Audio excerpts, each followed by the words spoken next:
Welcome, everyone, to the January 2025 iteration of the monthly ICA meeting. I want to recognize certain dignitaries in the room. First and foremost, our illustrious RI Director, Patrick Eakes, is with us tonight. Patrick, welcome. We also have the zone pairs, both Rotary coordinators, in Terry Weaver from 33 and Mary 4. Also coming into the room right now is our regional membership officer from RI, Jose Gonzalez. Welcome to all of you. I'm glad you all could make it. If I've missed anybody, I apologize, but we're running a minute behind, so let's just get things started if we will. To recap the last call and very briefly, remember, you're always welcome to view the recordings of these past discussions using the past links that are in the emails that we send after these sessions. And you can always go to the Rotary Zones 3334 TV YouTube channel and find all of our past calls. So without going into great detail, it's pretty simple to recap what we discussed last month. Since that time, zones 33 and 34 have actually moved into second and third place as far as net membership growth go in North America.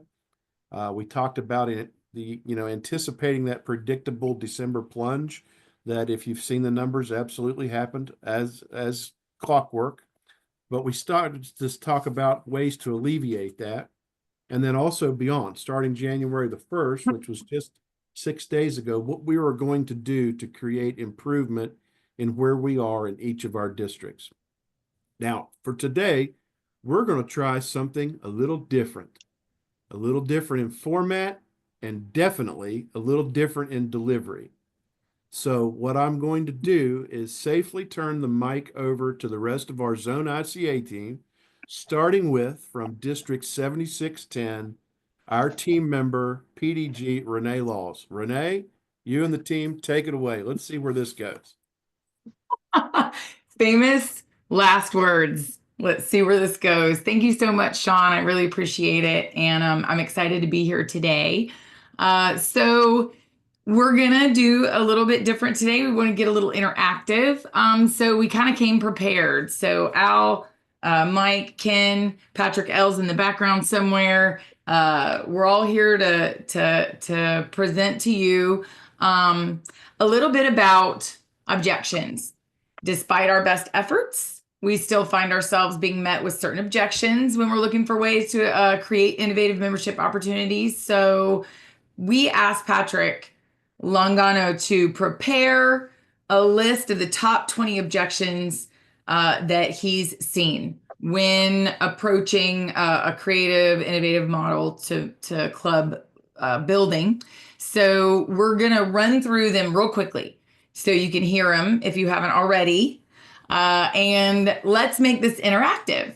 As they read off these objections, if you've heard it, if you, whatever the reaction makes you feel, use your reactions. Rockets, thumbs up, thumbs down, explosive, celebratory, confetti, whatever floats your boat, and give some emoji reactions to the list. So I'll introduce to you, we've got Al, Ken, and Mike, and they're going to read through the list real quick, and then we'll publish it for you to see. Ready, guys? Go.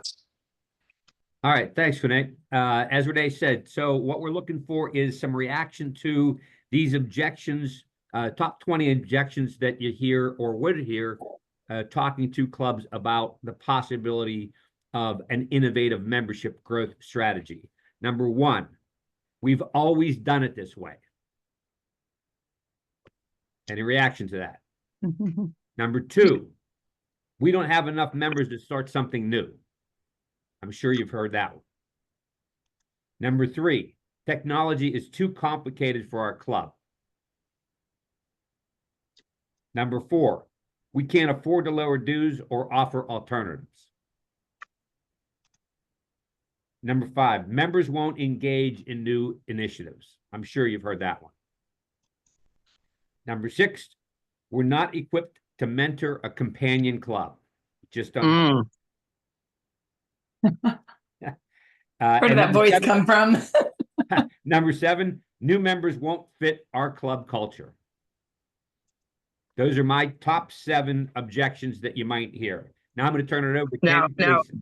hey, Al, hold on one second. I seen Yeah. a lot of reactions there, but I see not a lot of reactions. Hey, down at the bottom of your screen, it says right in the middle, right next to chat, react. If you click onto there, there's a lot of, you can send with effect. So next 7, let's see some reactions. What we're trying to do is see if people have heard these, and we'll go from there. All right, thanks, guys. So number 8, we're too small to host large events or projects. Number 9, there's no time to focus on recruitment or retention. Oh, I'll bet we've heard that one. Mm-hmm. Number 10, we're worried about losing members to companion clubs.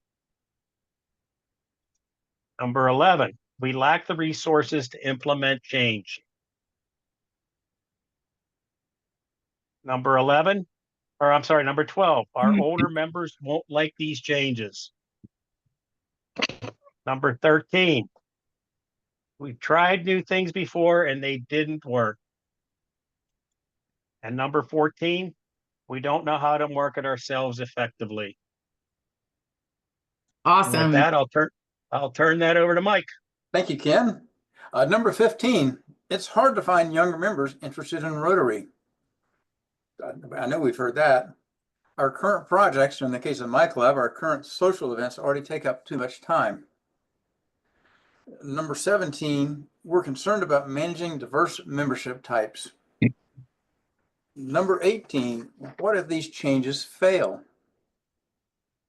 Number 19, Rotary's traditional image might be diluted.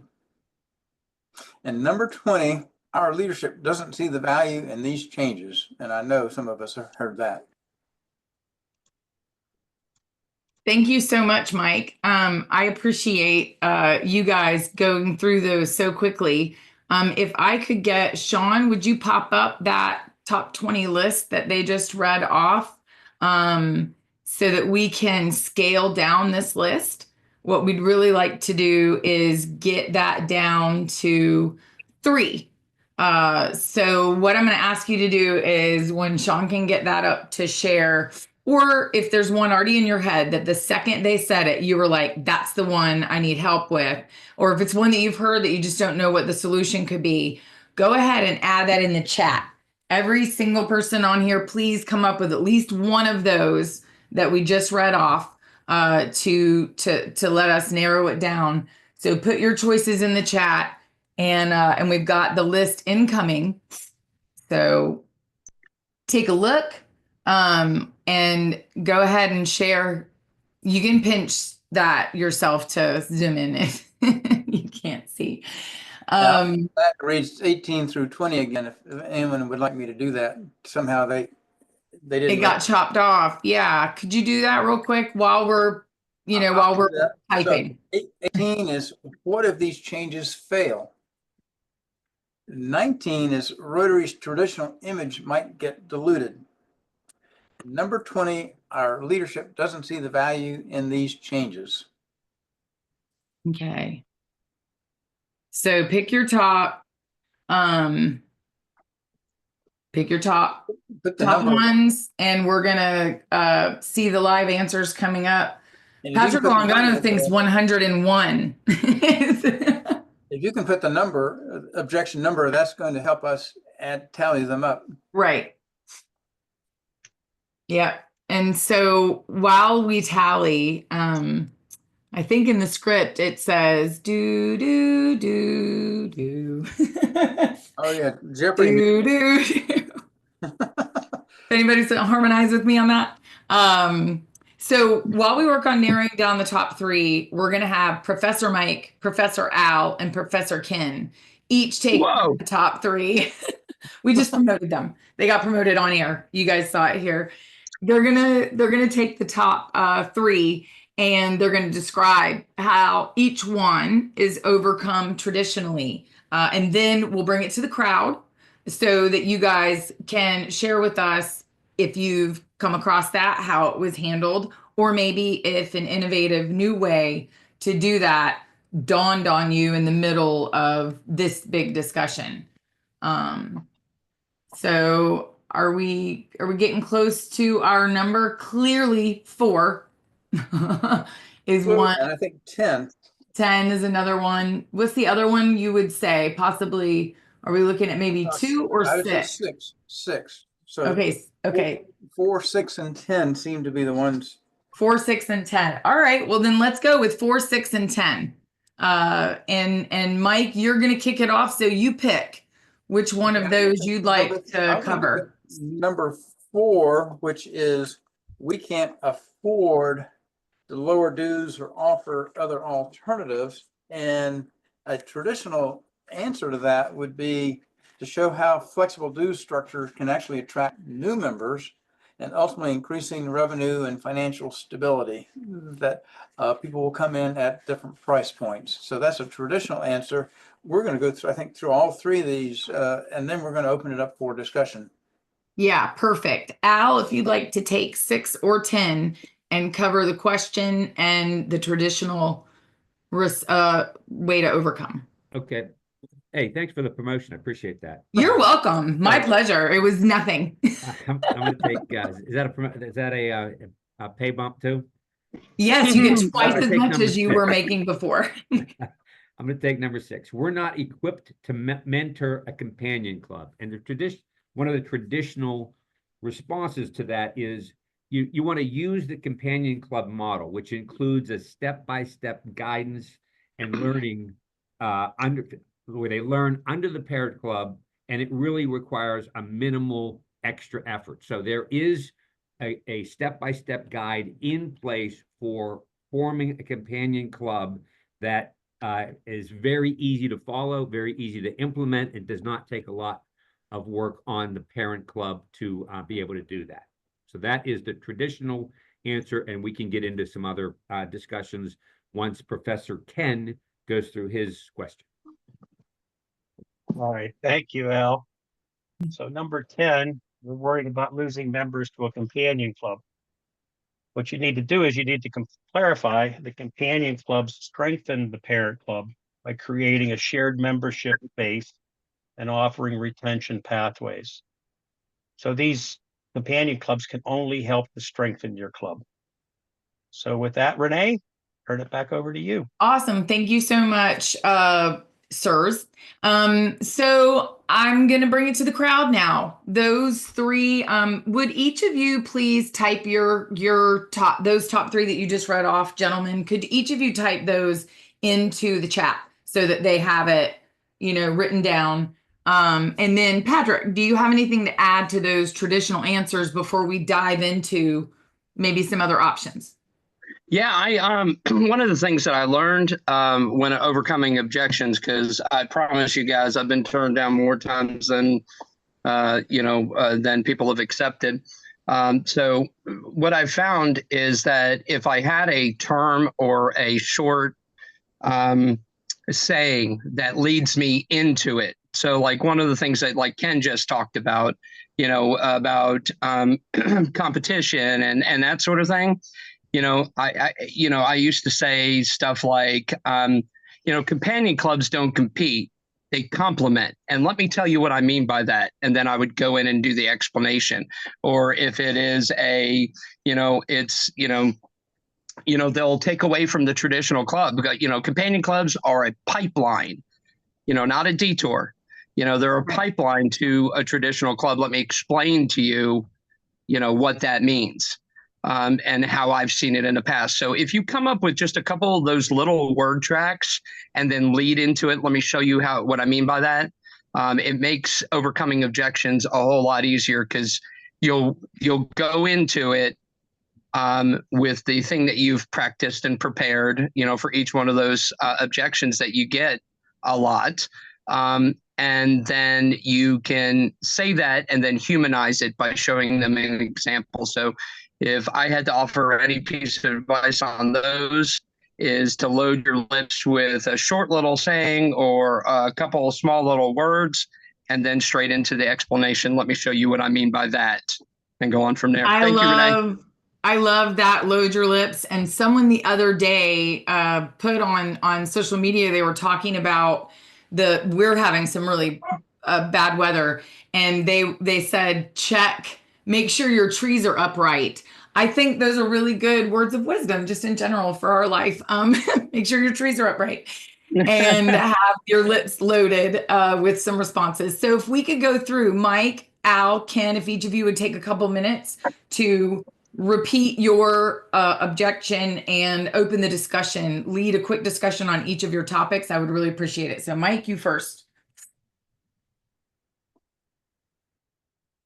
I'm muted, Mike. We can't afford to lower dues or offer alternatives. And the traditional response would be to show how flexible dues structures can actually attract more members, ultimately increasing revenue and financial stability. And I think it recognizes a reality that if we want to grow, it's going to be people who may be earlier in their career, and the best alternative for them is to join a companion club.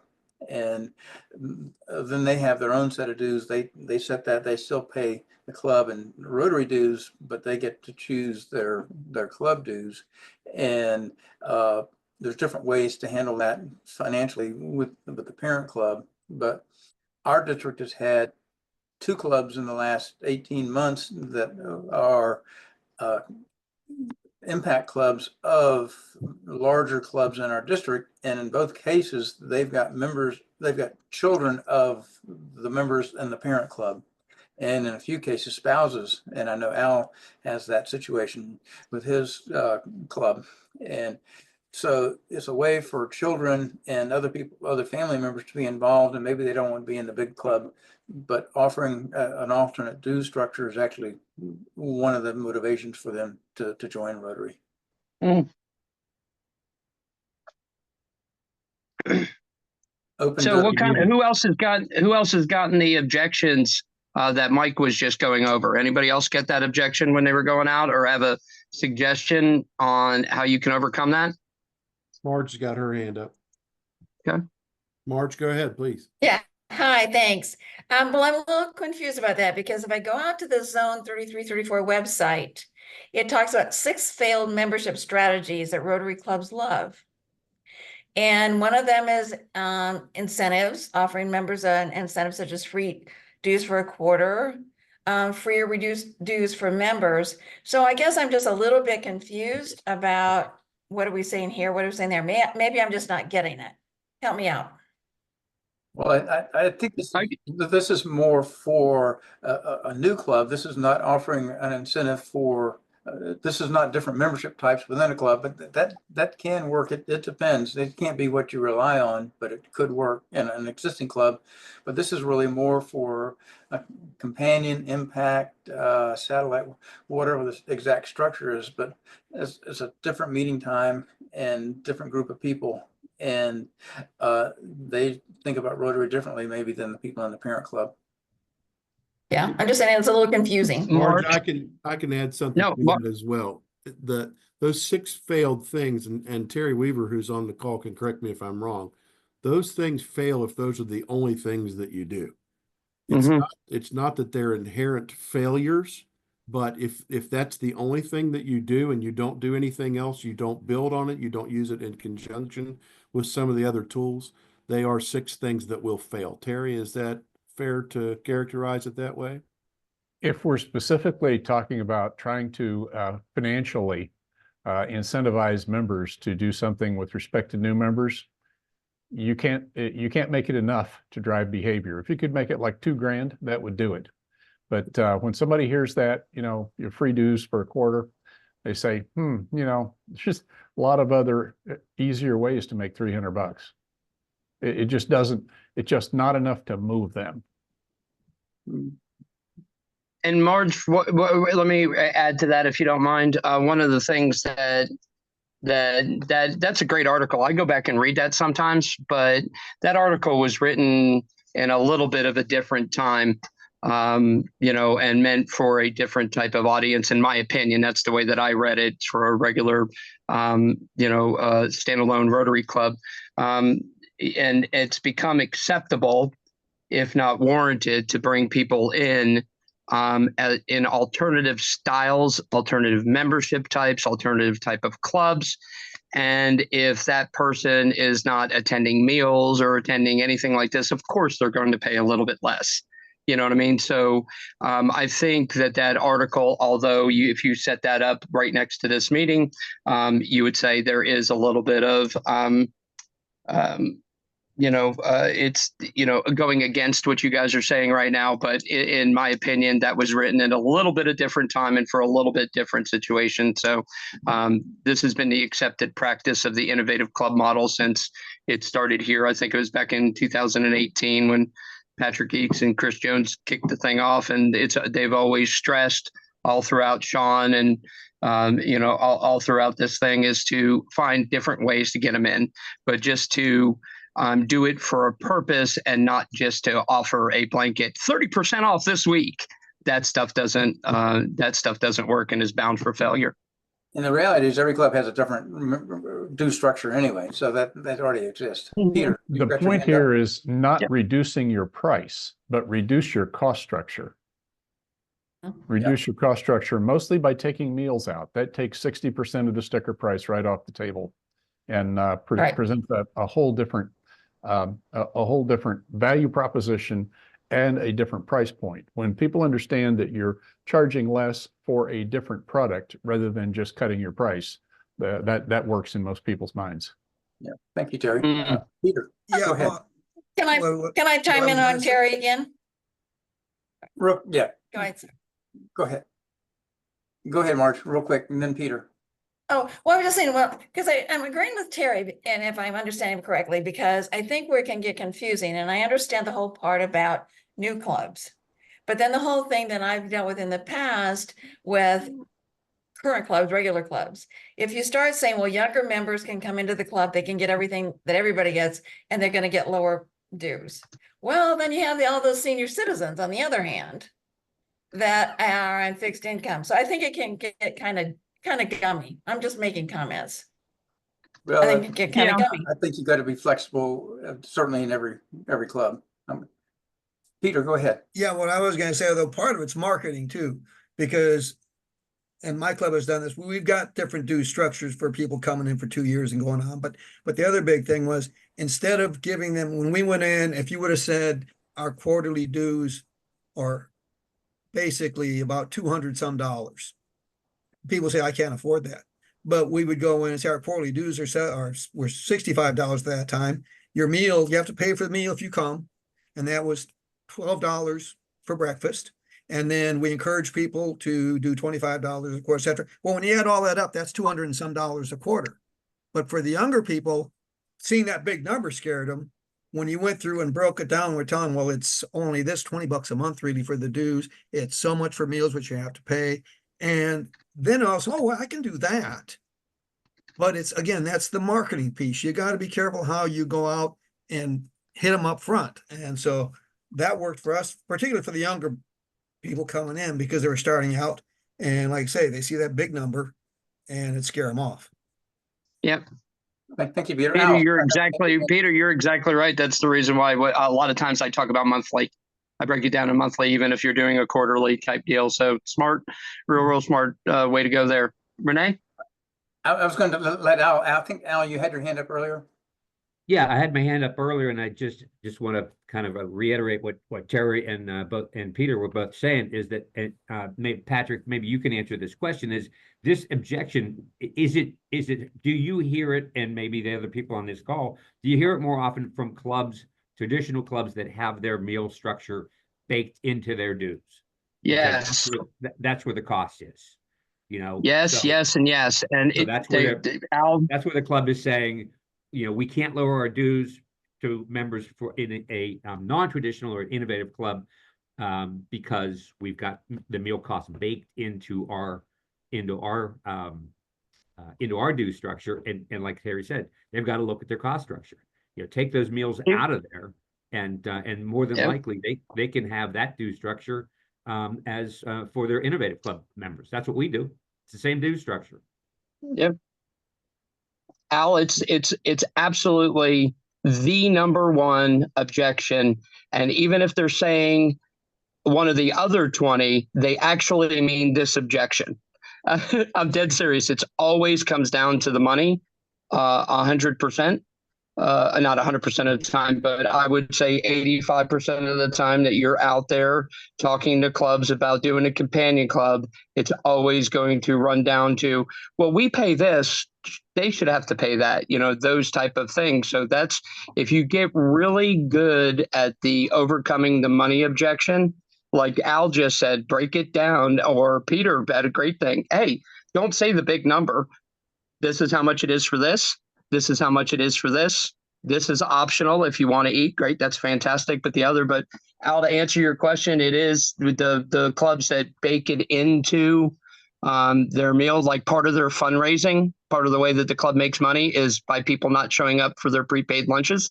And frankly, I have said, I've gotten so frustrated over the last 5 years. I've actually said several times, well, that not quite sure that follows the 4-way test there, but that's good observation, Al.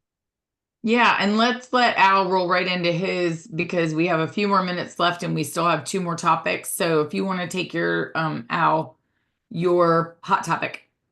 Sure. So my topic and my question was, or objection was, we're not equipped to mentor a companion club, and the traditional response being, to use the companion club model, which includes the step-by-step guidance and learning under the parent club.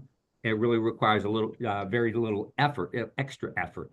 That's what we have done with our club. That's what I've shown other clubs in our district. We have now formed 4 impact clubs in our district, and they've all followed that step-by-step approach, and it has been fairly easy for the parent club to adapt and be able to bring on that companion club. Where is that located? Because someone asked in the chat where to access that step-by-step club companion club guide. I don't want to give the wrong information. Where would we access that? Do we have? We'll get that answer. We'll get that response. That step-by-step guide is available through Patrick Lingano. To schedule a meeting with Patrick Lingano. There you go. He will happily walk you through those 4 steps. Okay, that's fantastic. I'll let you keep taking this one until you're ready to give it to Ken. So keep going. Sorry, Okay. I just wanted to ask that. You real quickly, if anybody's got questions, comments, other ways that they have helped to bring on innovative clubs, companion clubs in your districts, what you found to be helpful, and how you've overcome objections of, we just aren't equipped to handle mentoring another club.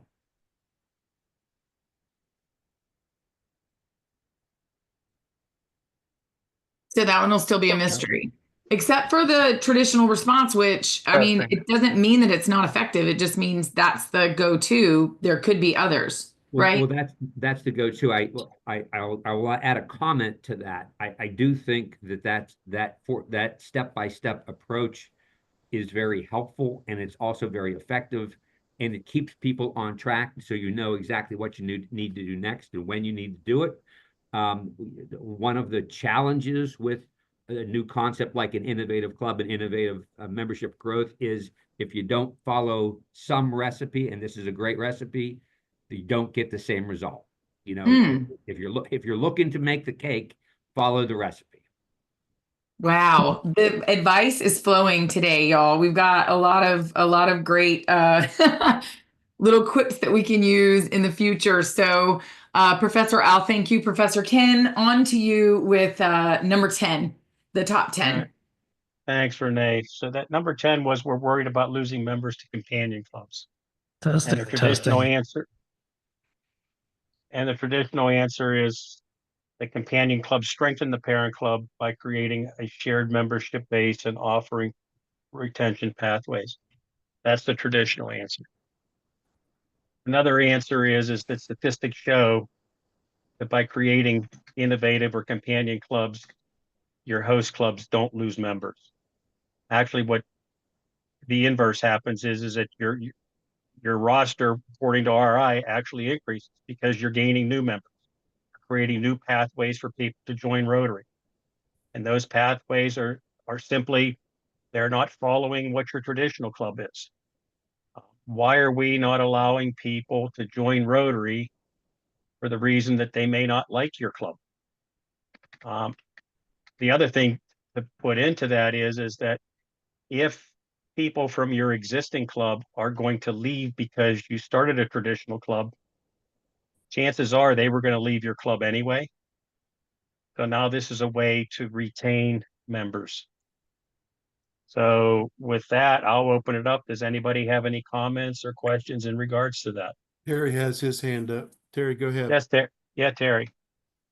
Many clubs, including mine, have found that if you're offering a different product, such as an after-hours club offered as a companion to a lunch club, what you'll probably find is first that provides a retention strategy for people that, for whatever reason, their life has changed. They can't come on Tuesday at noon anymore, but they can come on Thursday at 5:30.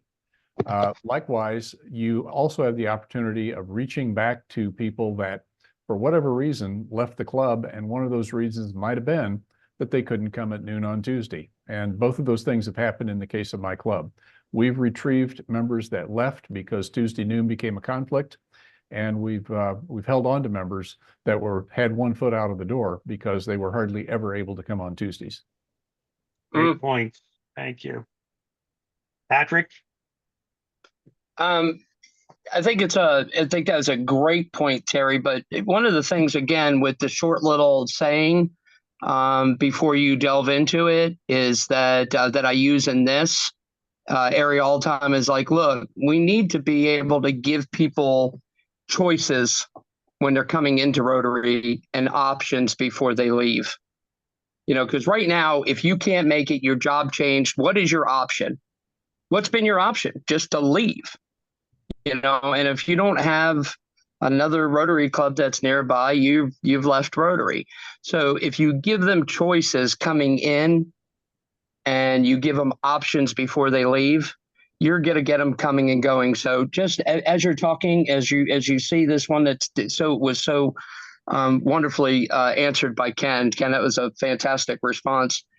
Maybe one of the things that could get you into that conversation, if somebody does bring up that objection, is, listen, one of the things that we really want to do is make sure that we're giving people choices when they come into Rotary and giving them options before they leave. And let me tell you what that means, and then go into the explanation.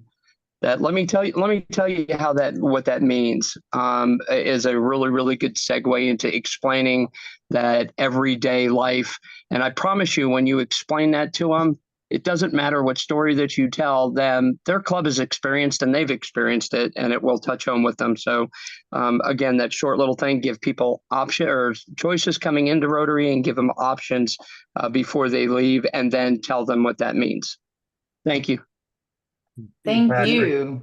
And thank you for providing the list so we could get this to get this out there. Al, do you have anything else to add? Or sorry, Ken, do you have anything else to add before we wrap up with this session? No, not unless there's somebody else in the audience that has a Sean, comment. or a Sean question. Sawyer has I've got his hand up. Sean All Sawyer right, has his hand go up. ahead, Sean. Thank you for recognizing me, my friend. Mark, how are you, sir? I just wanted to throw a little bit of a variation on that whole cannibalization idea that Mark and I and Jose and others talk about. It's just not true. If somebody we've done this in my club, we have created companion clubs, we've created satellites, and the old guy that sits at that table that's against this and says you can't create this because then people will be led to it instead of to our parent club. I look at him and I say two things very respectfully. One, when was the last time you recruited anybody to come join this club in either branch, first of all? Second of all, if they were going to join the parent club instead of the companion or the satellite option, chances are they would have done that already, and they're not. So we're not taking away any current demographic or potential demographic from this group over here, just because you might need somebody new to sit at your table. We're creating opportunities for people that don't want to sit at your table. And I know that's been said 10 different ways by 6 different people, but when you say when it's said that, well, you're gonna cannibalize our club, it's just not true. And the data and the metrics prove that it's not true. So I just wanted to throw that out there. Thank you, Well, Terry. Ross thank has you. his hand up too. You're on mute, You're Ross. muted, Ross. Thank you. Thank you. Just quickly, isn't part of the conversation in response to that objection that it's not just about membership numbers, it's about doing good in our community and around the world. Yay. Great point. Yep. You know, if we can expand our ability to do good in the community and around the world by supporting a companion club, why wouldn't we? Man, exactly I tell right. you what a response. Somebody Nice, Ross. type that out. That was great. That was really, really well spoken. We do Thank forget you the point for sometimes. And true. Yeah, It's yeah. not What a about way to it's not finish about that growing up. for the sake of being bigger. It's about bringing quality to our organization and providing the people that are in it quality from what the organization can give to them. Yep, it's one of that old adages. It's quality over quantity. And so if we could stop obsessing over big being better and just realize, good things do come in small packages. So what additional questions or concerns do any of you guys have for these objections so we can wrap up this little portion and move into the resources? Terry has his Here's hand up. Renee. Terry Yeah. has his, yeah. Terry, what do you got? You're on mute, Terry. You're on mute, buddy. Got it. Thanks.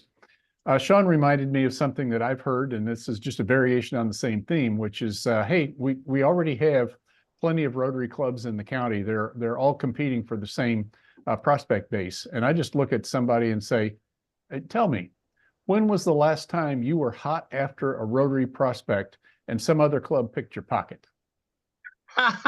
That's awesome, Terry. I love that. I That love is that. really cool. That's awesome. I kind of like to think of our Rotary clubs as different restaurants. Some people just don't like certain foods or types of food, or some people are allergic, they just cannot. And so if we have a lot of different dining choices, even though we're getting away from paying for the dining, I think it opens our, eyes to what else could be available. I mean, if you like this pasta over there, you might really like what they've added onto it over here. This one has meat. Anyway, so I'm going to add just one more thing to the candidate question, and I know we're not supposed to use that C word, but so in our limited experience in our district, I would say of the impact clubs and the new clubs that we formed under a parent, probably 80% of the members are new to Rotary, and the other 20% are Rotarians. And yes, they do maybe come over from the parent club, but I think we have to understand too that 20% is very critical. It's really important to have some existing Rotarians in a new club that know the history, that know why things are done a certain way. It's a little tougher for a club to get off the ground when everybody is totally new. Good point, Mike. You're retaining institutional knowledge on that too, instead of again starting back over on that. So that's a great point, Mike. yeah, and I think that's something similar to what Albert typed in, that moving people over to the community club gives that experience already in that club. I will tell you that I recently was helping a Rotaractor plan a conference, and I realized really quickly that people don't know what they don't know. And I didn't know what she didn't know until we talked about it. I went in thinking that she had a certain understanding, and she went in thinking that she had a certain understanding. And then we quickly realized those were two different things. And I think that that's how it works when you talk about clubs.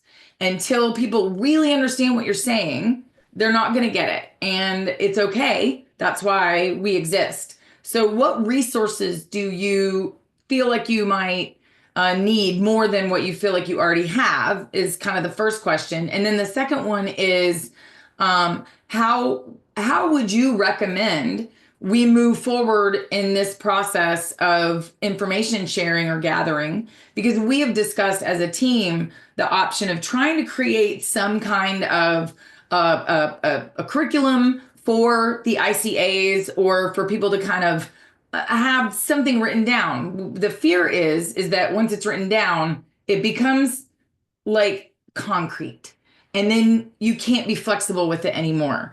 And so we want to be really careful about what we write down, so that people don't go, oh, if you would look, please, paragraph 3, line 12, verb, B, Yeah. this is what you wrote. We don't want that to be the thing. We want people to be able to just explosively continue to think of new ideas and new ways and be innovative. So what would you guys recommend? We'd love some feedback on what kind of framework would work to help you do your job better without taking away that obvious option of creativity and innovation. And then I would also follow that up. And my final word is homework. I would love for you guys to go objection hunting. I want you to come up with objections we haven't thought of yet. So if you go out and start making more proposals, you're going to find those objections for us and help us tweak our processes to make sure that we're covering all of the topics. So kind of what I've thrown out there. Does anybody have anything to add on? Resources that you feel like you might need, or questions or concerns you have before I hand it back over to Sean to talk about the performance sheet? Any saved rounds? All right, Sean, I'm handing it over to you. Well, instead of bringing up the actual sheet and the numbers, I think that what we want to touch on as a team and as a group for everybody that's on this call is just to remind everybody of the importance of doing that. We, being the zone leadership, has really gotten the ear of Rotary International. Patrick Eakes, who's going to speak to us briefly here in just a minute, will share with you on command the fact that we have the ear of Rotary. We are now the standard that is being used, and a lot of what we're doing is being used as a template to try to foster the same kind of growth and positive needle movement globally. And the way that has become effective is by virtue of being timely in reporting every month on that sheet and updating your numbers, making sure your goals are input, giving us the intel that we need to be able to share with Patrick, who then takes it to the board so that we can continue to excel and be the pace setters for that whole membership movement. So if you have any questions about how to do that, please reach out to me or one of the other members of the team. If you don't have any questions and you're just finding it difficult to do it, let us know. Let's overcome this, because it's such great importance that be done, and be done accurately, and it be done regularly. So with that said, Ken, I'll turn it over to you. I think you have someone you want to introduce tonight. Thank you, Sean. Yeah, it's my honor to introduce Patrick Eakes, our Rotary International Director, who's been sitting here with us this evening. Patrick, first of all, we always appreciate your attendance at these meetings. And so if you'd like to give us some of your words of wisdom, we'd appreciate it. Sure. Thank you for the chance to share a little bit. I'm not sure about what Sean said about brief comments. Maybe we'll see how that goes. But this has been a fascinating discussion for me to watch, truly. I think a lot of people don't consider themselves salespeople. Now, there's some master salespeople on this call, and we've heard from some of them tonight. But being able to get past that initial objection, being ready with a short phrase or a redirect to talk about the value, to overcome that initial objection, I think all of us, if we can just kind of get past that first hurdle, we could share the Rotary in our heart. We could share why new clubs are important. We could share the value, all the things that you all have been talking about. So I think this has been a really helpful conversation about how to overcome that initial wall that sometimes gets presented with all the stuff that we know that's bogus, right? Cannibalizing your club and all that kind of stuff. So it's really been fascinating. I hope all of you have taken notes And if you haven't, I hope you'll watch the recording of this and think about some of these approaches to deal with the initial objections that can come up. Really, really good stuff tonight. And what was just said about us having the attention of the world, there's no question about that. I have a meeting Monday morning with the other directors and directors-elect in North America. We compare notes largely on membership, a couple of the topics. But whether you look at us for our membership action plan, which is really setting the pace worldwide along with our other action plans, whether you look at us for the improvement in Zone 33, I mean, 3 years ago, we lost 2,000 people out of our zone, 2,000 Rotarians out of our zone. Over the last 2 years, our average loss has been 200. Now, do we want to still be in a loss situation? Of course not. Is that incredible improvement? You better believe it. And so people are asking the question, why? You know, what's the secret sauce that's going on there in Zone 33, going on here? And you all are a big part of that secret sauce. I will finish by saying this is the time of year in terms of new clubs. There's never a bad time of year, but this is a great time of year to start sowing those seeds to have clubs that form before the end of the year, before June 3rd. People have put the holidays behind them.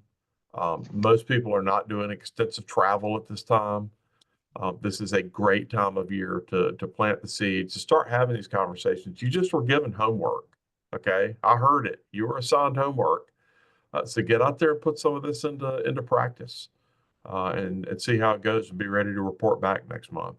I appreciate what all of you are doing. Those of you who were on the Zoom formation call yesterday know that we are within striking distance of being in positive territory this year. Both Zone 33 and Zone 34 are. And I would love to be able to puff out my chest to the rest of the board to show that, you know, we've broken through and are in positive territory. So I'm counting on all of you to make that happen. Outstanding. Thank you, sir. We've actually got a special request. Having joined us since we started the call is our incoming Zone 33 Rotary Coordinator, Chris Justice. And if you've been checking your email lately, and I know you have, you should have seen something come from him, and he would very much like to address the need for replies to that now, if you would. Chris, feel free. Thanks so much, Sean. Yeah, that's exactly right. You guys should have, or at least most of you should have gotten a link to a survey that I've requested you guys to fill out. And thank you to those of you that have filled it out. It's very, very useful to me and really to the whole membership team, to get your guys' views on things. So I'm going to drop that link into chat real quick. It is there now. I'm probably going to send out the request to those. Dude, Chris Justice has just been the voice of God. Whoa, what's wrong? Hear that from above? What is is the effect bad? Hey, hold on, I can change the pitch. No, we like it that way. Now that's the voice from below. Oh man, you should be a Star Wars character. Yeah, this is even better. I've got sound effects. I think you're going to have to lead this next time. We're going to bring you in to be our special effects guy. You can do the Jeopardy music next time. All right, guys. But anyway, yeah, thanks for filling out the chat. I'm going to send out, I think, 2 more requests. I'm going to hit Terry up to, let me say something on the membership call too. So please get those surveys filled out, especially the open-ended questions at the end. I would really appreciate it. So thanks so much, and thanks for the time, Sean. Thank you so much for just a taste of what it's going to sound like in our nightmares over the next 3+ years. I appreciate you being here, and I'm sure everybody that hasn't filled that out will get right on that right away. Is there anything else that the group would like to discuss before we do a little bit of a recap and take a look at what's next coming up on the calendar? Going once, going twice. Okay, sold. So here's what's next. if you aren't keeping a tight calendar, you should, and the things that should be on it are these things that are supposed to be coming up right now. Aha, here they come. The next membership action plan, affectionately known as MAP, is a week from yesterday, Monday, the 13th at 5:30. The theme is for that month's call is Grow Rotary and Yourself. And then a week after that, on the 20th, is the monthly DMC/DG call, DG being highlighted. We might want to let Terry comment on that, Sean. Terry, are you going to be, is that going to take place or is that put off till February? That is actually, that's actually deferred to February. Thank you. All right. If it's on the DAC calendar, I'll go make sure I get rid of it. Thank you for noting that change. However, not being deferred is the other event that occurs on January the 20th, and that is the deadline by which we ask all the district ICAs to submit their data and check the box on the Google Sheet. Then 2 weeks after that will be our Director Patrick's next Zoomformation call on February the 3rd. And then this call again for next month will be on Tuesday, February the 4th. That is the week right before International Assembly. It might affect a few people, but we feel that that fraction will be small enough that we're going to go ahead with our call as scheduled. And of course, in usual fashion, just wanted to remind everybody that today in the United States is National Bobblehead Day. So make sure you pay homage to any bobblehead that you keep on your shelf nearby. I appreciate everybody being here. Oh, thanks, Patrick, for the plug there in the chat. I see that. Yeah, I actually am the host for the MAP call next Monday. So one more reason you don't want to miss, for sure. Michael, thank you for the bobblehead shot. Anybody else have anything good for the group? Sean, I'll just mention real quickly that next month's Zoomformation call will be focused on membership. Outstanding. Zoomformation call February 3rd. Yep. One more reason not to miss that call. Anything else? Seeing none, I appreciate everyone's time and being here. Stay safe. I don't know if it's snowing where you are, but if it's not and you're feeling left out, shoot me an Insta message. I'll be glad to ship you some. We are at 25 inches and counting in the last 48 hours. So don't know that I'm going to get out till Easter, but hey, that's why God invented Rotary. It gives me something to do while I'm stuck at home, right? Hey, Sean, are you near Snowshoe? I am about 3 hours north of Snowshoe. Okay, so they should be getting hit, right? Oh, I have no doubt. Anybody want to go skiing? I'm in. If you can get here, the conditions would be great. I got a Chevy truck. It'll make West it. Virginia is in a state of emergency. All the interstates are closed. So Ooh. All right, well, then maybe not. good luck to you all. Seriously, stay safe. Yeah. Appreciate everything you're doing, and we will see you all soon.